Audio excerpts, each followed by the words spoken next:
যে গোপন ষড়যন্ত্রে ফেলে তাজুল ইসলাম ও নাবিলা ইদ্রিসকে ফাঁসাতে চেয়েছিলেন সামরিক বাহিনীর প্রধানরা, আজ তাদেরকেই সেই চালেই যেন নাস্তানাবুদ করে ছাড়লেন তাজুল ইসলাম ও নাবিলা ইদ্রিস। অবশেষে চূড়ান্ত রায়ের পথে আদালত, কর্নেল রেদওয়ানের ফাঁসি নিশ্চিত। তো এই যে জেনারেলদের পলায় যাওয়া, এটা কার দায়? মুজিব তো ওয়াকারের কাস্টডিতে ছিল, জেলে ছিল, আর এর মধ্যে সেখান থেকে পলায় নাই। পলানোর দায় তো ওয়াকারের, আর তো কারো না। এবার সাবেক স্বরাষ্ট্রমন্ত্রী আসাদুজ্জামান খান কামাল ও হাসিনার ফাঁসি নিশ্চিত করল আদালত। সবার সামনে তার শেষ বিদায় অনুষ্ঠিত হতে যাচ্ছে। এছাড়া সবশেষ জানতে পারবেন সেনাপ্রধান ওয়াকারুজ্জামান কিভাবে জেনারেল কবিরকে দেশ থেকে পালানোর জন্য সহায়তা করেছে।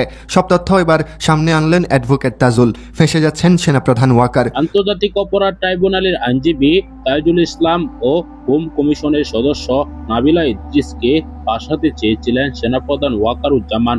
ওয়াকারুজ্জামানের সে সকল ষড়যন্ত্র ফাঁস হয়েছে। এবার কঠিন বিপদের মুখে পড়েছেন সেনাপ্রধান।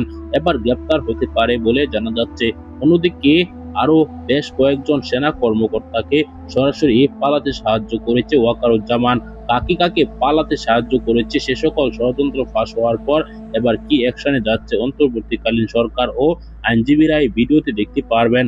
খুবই গুরুত্বপূর্ণ একটি ভিডিও, ধৈর্য সহকারে ভিডিওটি শেষ পর্যন্ত দেখবেন। চ্যানেলে নতুন হলে সাবস্ক্রাইব করে রাখবেন, একটি লাইক দিয়ে পুরো ভিডিওটি দেখতে থাকুন।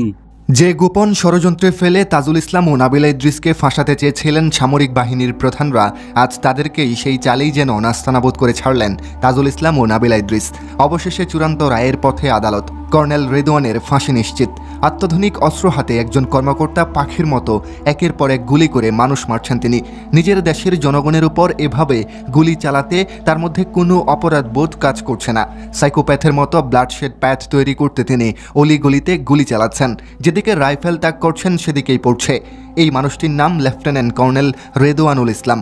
একসময় যার নির্দেশে রাজধানীর রাজপথে রক্তে ভেসে গিয়েছিল, যার এক ইশারায় ঝরে গিয়েছিল 23টি প্রাণ, সেই রেদওয়ান ইসলাম সহ 15 সেনা কর্মকর্তা আজ কোথায় আছেন, কেমন আছেন, কি খাচ্ছেন? দামি আসি প্রিজন ভ্যানে চড়ে আদালতে আসলেও তাদের শেষ পরিণতি কি?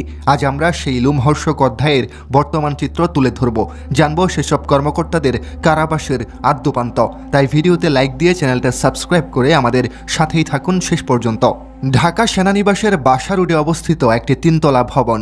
বাইরে থেকে দেখতে সাধারণ মনে হলেও এটি এখন বাংলাদেশের ইতিহাসের অন্যতম আলোচিত একটি স্থান। এটিকে ঘোষণা করা হয়েছে সাবজেল বা বিশেষ কারাগার হিসেবে। এখানেই রাখা হয়েছে আওয়ামী লীগের শাসনামলে সংগঠিত গুম, খুন ও মানবতা বিরোধী অপরাধের 3টি মামলায় অভিযুক্ত 15 জন সাবেক ও বর্তমান সেনা কর্মকর্তাকে। আন্তর্জাতিক অপরাধ ট্রাইব্যুনাল থেকে গ্রেফতারি পরোয়ানা জারির পর এই কর্মকর্তাদের প্রথমে সেনা হেফাজতে নেওয়া হয়। পরবর্তীতে বুধবার আদালতে হাজির করা হলে ট্রাইব্যুনাল তাদের কারাগারে পাঠানোরও নির্দেশ দেন। আদালতের আদেশের পর কঠোর নিরাপত্তার মধ্য দিয়ে সবুজ রঙের শীততাপ নিয়ন্ত্রিত প্রিজন ভ্যানে করে তাদেরকে এই সাবজেলে নিয়ে যাওয়া হয়। এই সাবজেলটি এখন সম্পূর্ণভাবে কারা কর্তৃপক্ষের তত্ত্বাবধানে পরিচালিত হচ্ছে। কারা মহাপরিদর্শক ব্রিগেডিয়ার জেনারেল সৈয়দ মোহাম্মদ মোতাহির হোসেন জানিয়েছেন, 15 জন সেনা কর্মকর্তা সেনানিবাসের বাসা রোডে অবস্থিত এই সাবজেলেই থাকবেন। তাদের দেখভালের সমস্ত দায়িত্ব কারা অধিদপ্তরের। ঢাকা কেন্দ্রীয় কারাগারের সিনিয়র জেল সুপার এবং জেলার সার্বক্ষণিক এই সাবজেলটি তদারকি করবেন। নিরাপত্তার জন্য মোট 35 জনকে নিয়োগ দেওয়া হয়েছে। এছাড়া সার্বক্ষণিক দায়িত্ব পালনের জন্য একজন ডেপুটি জেলারকে ডিউটি অফিসার হিসেবে নিয়োগ দেওয়া হয়েছে, যার নেতৃত্বে থাকবেন আরও 3 জন ডেপুটি জেলার। তারা শিফট অনুযায়ী দায়িত্ব পালন করবেন। তবে এই ডেপুটি জেলাররা স্থায়ী কেউ নন, কিছুদিন পর পর তাদের পরিবর্তন করা হবে। বন্দীদের জীবনযাত্রা ও সুযোগ সুবিধা। এখন প্রশ্ন হলো, কেমন কাটছে এই কর্মকর্তাদের দিন? কি কি সুবিধা পাচ্ছেন তারা? কারা সূত্র জানিয়েছে, সাবজেলটি একটি 3তলা ভবন, যেখানে মোট 16টি কক্ষ রয়েছে। প্রতিটি কক্ষে একজন করে বন্দী রাখার ব্যবস্থা আছে, অর্থাৎ প্রত্যেককেই আলাদা আলাদা কক্ষে থাকছেন। কারা বিধি অনুযায়ী ডিভিশনপ্রাপ্ত বন্দীরা যে ধরনের সুযোগ সুবিধা পান, তারাও ঠিক সেই সুবিধাই পাচ্ছেন। তাদের প্রতিটি রুমে থাকছে একটি বিছানা, একটি চেয়ার, একটি টেবিল, পড়ার জন্য একটি পত্রিকা এবং একটি ফ্যান। তাদের জন্য চা পানের ব্যবস্থাও রাখা হয়েছে। বাইরে থেকে কোনো খাবার আনা বা তাদের সঙ্গে দেখা সাক্ষাৎ সবকিছুই কঠোর কারাবিধি মেনে করতে হচ্ছে। কিন্তু যাদের জন্য এত আয়োজন, এত নিরাপত্তা, তাদের অতীতটা কতটা ভয়ঙ্কর ছিল? চলুন ফিরে যাই সেই রক্তাক্ত জুলাই আগস্ট মাসে। 2024 সালের জুলাই আগস্ট মাসে বাংলাদেশে ঘটে যাওয়া গণহত্যা ছিল দেশের সাম্প্রতিক ইতিহাসের এক নির্মম ও নৃশংস অধ্যায়। কোটা সংস্কারের দাবিতে শুরু হওয়া শিক্ষার্থীদের শান্তিপূর্ণ আন্দোলন এক পর্যায়ে রূপ নেয় গণ অভ্যুত্থানে। এই আন্দোলনের কেন্দ্রবিন্দুতে ছিলেন লেফটেন্যান্ট কর্নেল রিদওয়ানুল ইসলাম এবং তার নেতৃত্বে থাকা বর্ডার গার্ড বাংলাদেশ বা বিজিবির একটি অংশ। 19 জুলাই ঢাকা রামপুরা ও বনশ্রী এলাকায় আন্দোলনরত ছাত্র জনতার উপর চালানো হত্যাযজ্ঞের অন্তত 23 জন শহীদ হন, যাদের বেশিরভাগ বিজিবির গুলিতে প্রাণ হারান। প্রত্যক্ষদর্শীদের ধারণ করা ভিডিও ফুটেজ, ছবি ও বর্ণনা অনুযায়ী এই গণহত্যার নেতৃত্বে ছিলেন স্বয়ং রেদওয়ানুল ইসলাম। তাকে রাইফেল হাতে সরাসরি গুলি চালাতে দেখা গেছে। এই অভিযানে বিজিবি ব্যবহার করেছিল টাইপ 5.6 এজাল্ট রাইফেল, যা সাধারণত যুদ্ধের ময়দানে ব্যবহার করা হয়, কোনো গণজামায়াত বা বিক্ষোভ দমনের জন্য নয়। ফুটেজে দেখা যায় লেফটেন্যান্ট কর্নেল রেদওয়ানুল নিজে তার অস্ত্র দিয়ে গুলি করছেন এবং তার নির্দেশে বিজিবির সদস্যরাও নির্বিচারে গুলি চালাচ্ছে। এই নৃশংসতার পর যখন সমালোচনা শুরু হয় তখন বিজিবি এক অদ্ভুত ব্যাখ্যা দেয়। তারা দাবি করে যে এই প্রতিবেদন একপাশে এবং উদ্দেশ্য প্রণোদিত। তারা বলে ভিডিও ফুটেজটি কোনো বহুতল ভবন থেকে করা হয়েছে বা কে বা কারা করেছে, কারা গুলি চালিয়েছে তা স্পষ্ট নয়। এমনকি তারা এও ইঙ্গিত দেয় যে ছাদ থেকে অন্য কেউ গুলি চালাতে পারে। কিন্তু টেক গ্লোবাল ইনস্টিটিউটের 200টির বেশি ছবি এবং ভিডিও ফুটেজে স্পষ্ট দেখা যাচ্ছে সেদিন বিজেপিরাই সদস্যরাই গুলি চালিয়েছিল।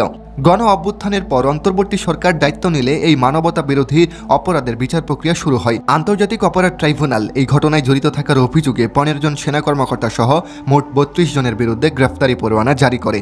এরপরই তাদেরকে গ্রেফতার করে আইনের আওতায় আনা হয়। আদালতে আনার সময় তাদের চেহারায় ছিল না কোনো অনুশোচনার ছাপ। সাধারণ পোশাকে দামি প্রিজন ভ্যানে করে আদালতে আসেন তারা, যেন কিছুই ঘটেনি। আদালত তাদের জামিন নামঞ্জুর করে কারাগারে পাঠানোর নির্দেশ দেন এবং মামলার পরবর্তী শুনানির জন্য 20 নভেম্বর দিন ধার্য করা হয়। কারা কর্তৃপক্ষের এলইজি মোহাম্মদ জান্নাতুল ফরহাদ জানান, বুধবার আমরা আসামিদের পুলিশের কাছ থেকে বুঝে পেয়েছি। আসামিরা এখন আমাদের অধীনে সাব জেলে আছেন। পরবর্তী সময়ে যখন তাদের আদালতে হাজির করা হবে তখন পুলিশ হেফাজতে আদালতে নেওয়া হবে এবং ফের আমাদের কাছেই বুঝিয়ে দেওয়া হবে। তিনি আরও বলেন, কারা বিধি অনুযায়ী তাদের খাওয়া দাওয়া সহ সব ধরনের ব্যবস্থা কারা কর্তৃপক্ষই করছে। জুলাই আগস্টের এই গণহত্যা শুধু দেশের মধ্যেই সীমাবদ্ধ থাকেনি, এটি আন্তর্জাতিক মহলেও ব্যাপক আলোড়ন সৃষ্টি করেছে। জাতিসংঘ, মানবাধিকার সংস্থা এবং আন্তর্জাতিক পর্যবেক্ষকরা এই ঘটনায় গভীর উদ্বেগ প্রকাশ করেছে। তারা বাংলাদেশের সরকারের উপর চাপ সৃষ্টি করছে যাতে দোষীদের শনাক্ত করে একটি সুষ্ঠু ও নিরপেক্ষ বিচার নিশ্চিত করা যায়। বাংলাদেশের ইতিহাসের এই প্রথম কিন্তু এরকম দৃশ্য দেখা গিয়েছে। সেনাবাহিনীকে বিচারের মুখোমুখি এই পর্যন্ত কেউই করতে পারেনি, কেননা সেনাবাহিনীর হুমকি দামকিতে সরকারগুলা ভয় পেত। অবশেষে অন্তর্বর্তীকালীন সরকার আসার পর সাহসী কয়েকজন আইনজীবী, এমনকি গুম কমিশনের সদস্য দ্বারাই কিন্তু সেনাবাহিনীর এরকম অপকর্ম ফাঁস হওয়ার পর তাদেরকে বিচারের মুখোমুখি করা গিয়েছে। দর্শক, আপনারা জানেন শেখ হাসিনা যখন ক্ষমতায় ছিল তখন ব্যাপক দুর্নীতি, এমনকি ব্যাপক গুম, খুন, মানবাধিকার লঙ্ঘন করেছিল সেনাবাহিনীর সদস্যরা। শেখ হাসিনা পতনের পর এ সকল ষড়যন্ত্র ফাঁস হয়েছে। যারা গুম হয়েছেন তাদের ফ্যামিলিরা মামলা করেছে। সেই মামলায় এবার ফেঁসে গিয়েছে 26 জন সেনা অফিসার।